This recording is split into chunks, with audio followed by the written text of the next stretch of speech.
Welcome to ECNTRADE Daily Video. Before we begin, it should be noted that any advice is of a general nature only and that your personal circumstances have not been taken into consideration. Hello everyone, my name is Rob Clayton and thank you for joining me. Well, due to the failure of the euro dollar and the US dollar index posted engulfing Japanese candlesticks, you can see here was rejected at 93.15 and fell, but didn't get the confirmation through 92.50. And looking at the euro, is that the top side challenge of 117.95 now keeps the original targets in focus, and that is for the euro at 116.80 or even lower to 116.1025, where if we look at the dollar index, at the moment the call still remains at 93.60. All eyes now turn to this evening Federal Open Market Committee minutes, or the FOMC minutes. Due to the fact that the recent comments, the market will be seeing if there's any tapering back from the 120 million that's been keeping the economy going. Along with that, we also had disappointing results from the US retail sales after declining negative 1.1, missing the expected negative 0.2 forecast. The other aspect as well is that comments from Fed official Neil Kardashkari repeated tapering comments strengthening the US dollar as well. So therefore, looking into tonight, market will be keeping a very close watch on those minutes. Looking at the technical aspect though, as I said, looking for the downside target of 116.1025 with the immediate target at 116.80. Looking at the Australian dollar, well, the market has reached its objective of 72.85 and crushed that level, and now exposes the 72.25.35 level after inking a fresh low of 72.37, last recorded back in November 2020. With the help of the US dollar taking a bid tone, the pressure has also been weighed on the Aussie. And along with that, a bit of volatility came after the Reserve Bank of New Zealand kept its rates on hold at 0.25 as an expected 25 basis point hike did not occur. The markets for the New Zealand dollar and also the Australian dollar was a little bit volatile after the announcement.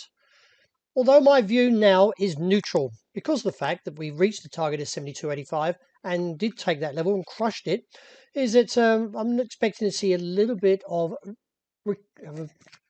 profit taking or recovery. However, a close under 72.25 gives further scope towards the objective lower to this region, which is around 70 cents. On a weekly basis, the trend is strong. The RSI is a little bit oversold, but nevertheless, the MACD is still dragging the support to the bearish case. And along with that, the dailies are still a little bit heavy as well. As you can see here, the minus die has bounced and the ADX is trending to a bear case. So all eyes on this evening to the Fed minutes and see how it generates the US dollar and can it continue. The dollar yen found a little bit of support in front of the level of 108.55.80. Now, putting the brakes on this slide, the market's looking for a possible short-term recovery back to about 110, figure 10, and then maybe a reversal, and therefore could still see the bearish case continue because the technicals have not supported this last night's candle, and therefore does give a little bit of concern that these gains may be returned. For the pound, keeping a cap around that level of 138.20 to 138.70, more to the fact, as you can see here after many attempts, now brings in a cap around 138.20 and looks towards 137.15, which was already challenged earlier today. Nevertheless, while this support holds, could see a short-term bounce, but technically we're still negative. If it breaks 137.15, the next target is 136.50 or even lower to 135.80. That would mean that the sterling yen, although reached its target of 150.70, that is, and the market actually exceeded that target briefly, but now trades around this level of 150.70, could see a further slide and therefore lowering this line down towards this region, which comes in around 149.20 to 25, where we saw the previous rejection here. Nevertheless, with both legs supporting this downward case, may eventually reach that objective. Finishing up with gold, the market took a little bit of a challenge back to that top side 1,800 after inking in a high of 1,795. Thought twice about it and pulled back. Nevertheless, we're not quite out of that zone to support a bear case, but I do feel there is bears lurking around this region.